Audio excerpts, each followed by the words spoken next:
Hello, this is Dread, and in today's video topic, we're going to be going over Static Spellblade, a build that I've been working on for well over the past year. And that is because this has been a very tough nut to crack. That is because Static is a very complicated skill and requires a lot of effort to get going. But when you do get it going, the results are explosive.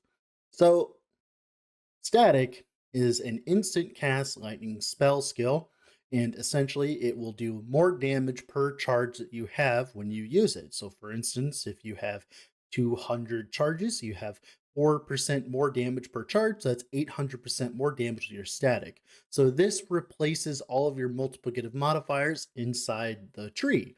So, for instance, like instead of building more damage in the tree, you're going to build more charges, and you're also going to build more ways of getting to said cap of charges so you can use it more often, right? Now, there's also a node that makes it so that you get flat lightning damage per uh, charge of static when you use it. But it also adds a ginormous mana cost. So it's every single charge is an extra mana cost. So not only are you trying to get to 200 stacks of static in a very quick time frame, you're also trying to consume and deal with 200 mana every single time you cast it. So it takes a lot of effort to make this work. Now, of course, let's talk about that.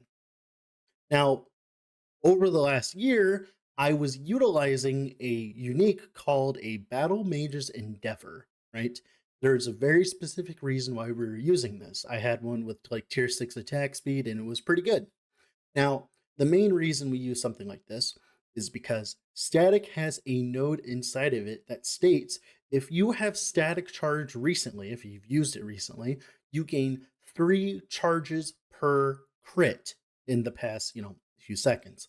This is very important as this is the main way of sustaining large amounts of static charges. So Battle Mage's Endeavor, we'd attack with Mana Strike, which would proc one of the spark explosions. It would also proc the lightning blast on, of course, the Mana Strike, and it would proc the lightning blast from Battle Mage's Endeavor. And that lightning blast could hit 3 times and also proc a spark charge. This build functioned. You were able to get 200 stacks very quickly within the 3-second time frame that this skill, gives you. But the biggest problem was this sorcerer is very squishy in general. It doesn't have many ways of getting defenses. So instead, I decided to swap over to Spellblade because it has innate intelligent stacking, which can give us a bunch of ward for free and stuff like that, right? We'll get into the defenses later. But TLDR, I had to go Spellblade. But when I went Spellblade, I just didn't have enough stats, raw stats, to make static function properly as a damage skill because we weren't proccing static fast enough to make it feel good. Because if you don't get to 200 charges within that 3-second time frame, your charge gain instantly dramatically reduces, right? So overall, we want to be getting to a lot of crits per second. So this build that you're seeing right now, it has well over 60 crits per second. I am static charging every 1.25 seconds, meaning that over that 1.25 seconds, I crit like 60 times in a row. I also have other ways of generating static charges, like static charges per second idles. These essentially maintain quality of life when you're mapping, and it also gives you an extra little bit of boost because it gives you enough static charges to kind of like meet that 200 because there's like a little bit of time frame between like it's like you just need a little bit more. So static charge idles are great. Now, of course, when we do that, static charge hits like a truck. So now we are static charging every 1.25 seconds, and it's hitting for well over 900,000 on the dummy. And the damage doesn't stop here. You could keep going with this. There are very easy ways of scaling the damage significantly more than I've currently done so. It's just I've also decided to incorporate some defenses. What do I mean by that? Well, so if you look at the planner, you'll notice that I don't have Flame Ward specialized. Well, Dread, how are you playing a mage without Flame Ward specialized, but you're still face tanking stuff like it's nothing? Well, That is because of the rings that were recently buffed, the Invoker's Static Touch. Invoker's Static Touch, when Static was buffed, these rings were also buffed. Now you'll have a chance, whenever you hit a shocked enemy, right, to gain 75 ward on a hit. Now, as you can tell, if we're critting for 60 times per second, that means we're also hitting for 60 times per second, and you can kind of put together the pieces there. Now, of course, this was before Runemaster was introduced, and Runemaster gets like a ridiculous amount of ward on hit and all that. But the fact that we're a Spellblade and we're competing with, of course, numbers that Runemaster could get, especially with like a Twisted Heart, with all the ward on crit and all that. The fact that we can compete with that with these rings is albeit insane, right? And these rings, of course, give us plus levels of static, which are very useful, as there's a lot of nodes we'd want. So overall, Static Spellblade turns out it works really well. Now, the thing is, though, this patch, it got hella buffed, and that is because the introduction of Draggorath's Claw. Now, Draggorath's Claw, what it says is it makes it so that your Frost Claws crit and they apply Lightning Blast about up to 3 times per second. This is a very, very good replacement for Battle Mage's Endeavor, because not only are we triggering Frost Claw when we attack, we're triggering Ice Barrage when Frost Claw hits enough, and we're also triggering Lightning Blast. So all of these hits combined mean that we can get well over 60 hits per second, and of course, my Draggoraths, I got really lucky. I got a 60% melee attack speed Draggoraths. Look at that, everybody. I have like probably one of the best items in my collection currently, and I'm so happy I hit it. Now you can play this build without the attack speed on the Dragoraths. It's just essentially what happens is you go from like a 1.25 second static to about like a 2-second, 2.5 second static. But as long as you stay within that acceptable time frame of 3 seconds for the crit node, the surge node, right? That means that you can play this build and be fine. So overall, that's fine. That's great, right? So overall, this build's great. I would heavily suggest trying it out eventually when you get enough gear. And with all that being said, let's go in game. If you haven't already, I'd heavily suggest leaving a like on the video and subscribing to the channel. Bye. Alright, here we are in game with the character. So let's talk about some skills, shall we? So for Surge here, we have 4 points into Overcharge, of course. We get to 200 stacks. 1 point to Momentum, because we want to move faster.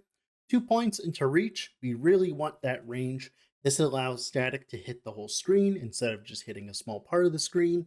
So having this is very monumental to our clear. 2 points travel and 2 in power. 1 point into Power Surge. This allows us to scale our damage to the moon. This gives it like well over 200 flat, while our weapon only gives us 40 or 36. And of course, our tree only gives us another 20.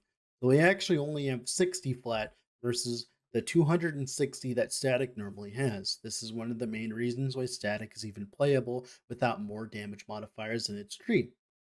3 points into Electrify. This base crit's really useful. Make sure that our Surge always crits. 1 point into Lightning Cleave.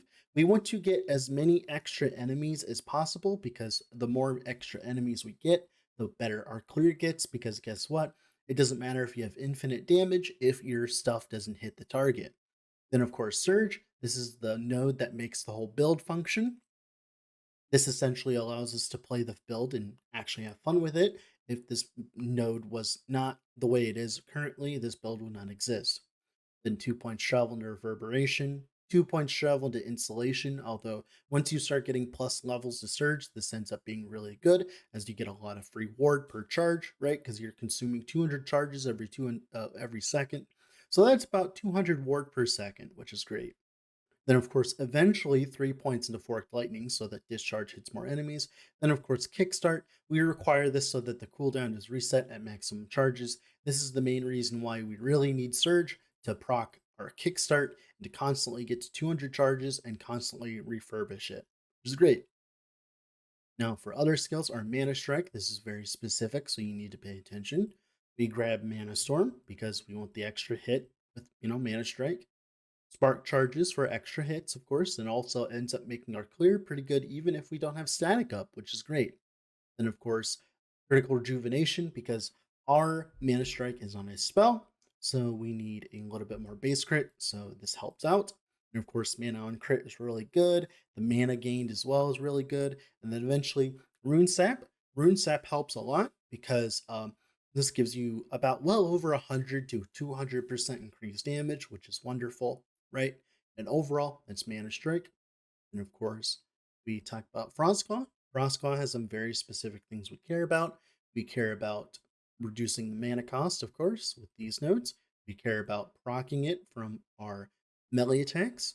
We care about having 5 projectiles instead of one or two or whatever. We care about having Ice Barrage because Ice Barrage is another large amount of crits because Ice Barrage hits a bunch, which is great. And of course, we grab Kolheim Ballista so that we can also increase the rate at which Ice Barrage hits, even though we don't have it skilled. This just doubles the uh, rate of fire, meaning that essentially we get extra like hits, and all of that combined leads to our 60 crits per second. And then, of course, our other skill, Lightning Blast. I have it built for damage. We actually have a pretty decent amount of damage thanks to Convergence, getting the additional chains, Convergence dealing more damage, front loaded, and of course, access to Lightning Attunement for Lightning Aegis so that we can, of course, take less damage. Overall, Lightning Blast actually contributes a decent amount to our single target and makes it not poo when our static is not up, meaning we can delete rares even without static involved, which is cool. Then, of course, enchant weapon, TLDR enchant weapon, attack speed, duration, reduce cost, and conduit for extra crits while it's active. Now, of course, I have a little bit of cooldown on my boots. You could get a little bit more cooldown to make it meet the 9-second duration, which would be great. But overall, it doesn't matter too much. You just want like one cooldown recovery speed roll at the very least. Now, skills are done. Let's talk about passives. So, the more important passives, we really care about word retention and intelligence. We really need word retention, intelligence, and attack speed. Those are our main stats.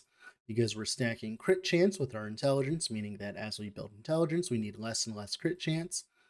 Then Runemaster here, we're grabbing intelligence here. Eventually, we grab the intelligence here. And then, of course, the less damage. And, of course, Runeward Cataclysm. The reason why we like Runeward Cataclysm is it gives 15% more damage against low-life enemies. And we also have Swaddling of the Erase, which also gives us more spell damage to low-life enemies. So these both stack, making like things like endurance not matter at all, which is great.